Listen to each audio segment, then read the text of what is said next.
یا اللہ تو بڑا مہربان اور رحم والا ہے۔ یا رب العالمین، آج کی بابرکت رات کے صدقے میں ہمارے گناہوں کو معاف فرما اور ہم پر اپنی خاص رحمت نازل فرما۔ یا اللہ، ایران، فلسطین، عمان اور پاکستان میں اپنی رحمت نازل فرما۔ ان ممالک کو امن، سلامتی اور خوشحالی عطا فرما۔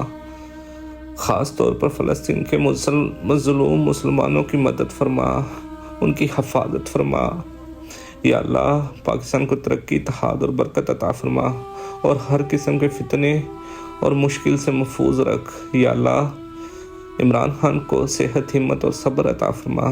اگر وہ حق پر ہے تو ان کی رہائی کے لیے آسان راستہ پیدا فرما۔ یا اللہ، یا رب العالمین، آج کی اس بابرکت رات کے صدقے میں ہمیں، ہمارے والدین کو اور پوری امت مسلمہ کو بخش دے، ہمارے گناہوں کو معاف فرما، ہمیں سیدھے راستے پہ چلا۔ یا اللہ، ہمیں سیدھے راستے پہ چلنے کی توفیق عطا فرما۔ آمین یا رب العالمین۔